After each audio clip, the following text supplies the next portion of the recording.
3D Rising is here at the premier sports campus in Lakewood Ranch, Florida at 3D Spring Break. And we're talking to head coach Bill Sanford from St. Viator, school just outside of Chicago.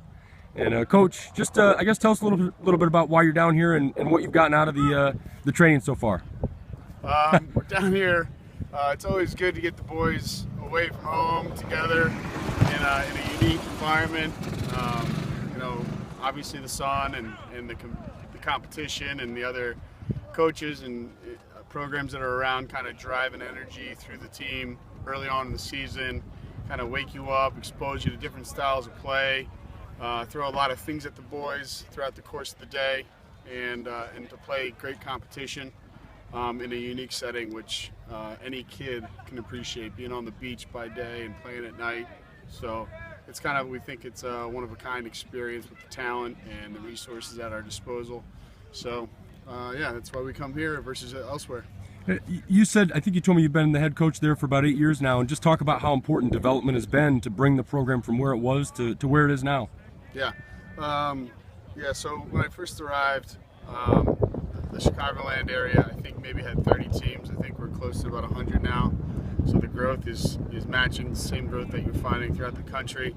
Even in the northwest suburbs, which was kind of a no man's land for lacrosse in Chicago for a while, we're starting to see kids play at an earlier stage.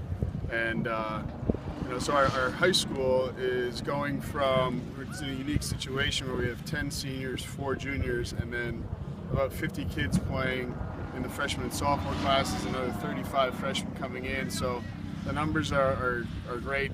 We've gone from kind of grabbing a bunch of athletes off of different teams and introducing the sport to working with a lot of kids who are playing a lot of lacrosse and maybe even less other sports. So, but we still are really hoping that kids can play multiple sports in high school. But the game is getting better. You notice in the top talent in the Chicagoland area is getting deeper. We're traveling more. Teams are wanting to play us as well from other hotbeds, and it's just a great thing to see. It's gone from a lot of running by your guy and, you know, just being more physical to really having to play with a high IQ to make sure you're taking advantage of matchups. So the kids are coming along. It's a little bit different than I think maybe places in Colorado and California that have different sanctioning regulations, but it is what it is, and we're happy about it. And it's been kind of cool to see our program take gradual steps, and we think that the bigger things await us now that we have a lot of talent in our younger grades, being led by some kids who really love the school, and it's going really well from that standpoint. We watched you play, you know, I know it was a loss, but it was a 10-9 loss last night to West Lynn, the reigning Oregon State champion. You know, felt like a privilege to be able to see that game. I thought it was a great game, intense, hard fought. I guess just tell us what you take away from that and what you think your team has to do to finish the year the way that you want. Sure. Well, I think part of coming down here is there are a lot of teams that, you know, go back to their respective states and are competitive or are become the eventual champions, and we want to play as many champions as we can, because I think if you're surrounded by and exposed to champions, you're a little bit more likely to maybe become one.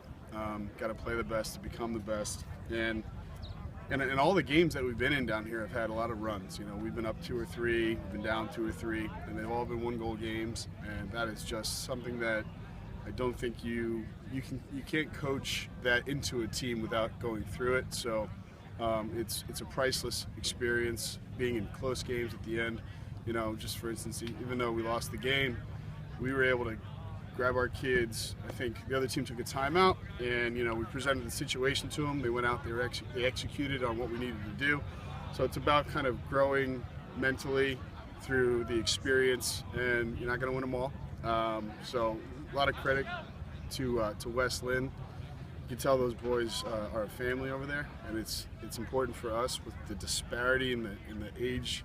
You know, we have 12 sophomores with us, we have a couple of freshmen, so we really need to grow. And us seeing teams like West Lynn, or you know, we'll play Kent Denver tonight, and just being surrounded by a lot of teams that really buy into their program, it's going to help us in the long run. Well, Coach, thanks so much for your time. I appreciate it. Yeah, thank you, Casey.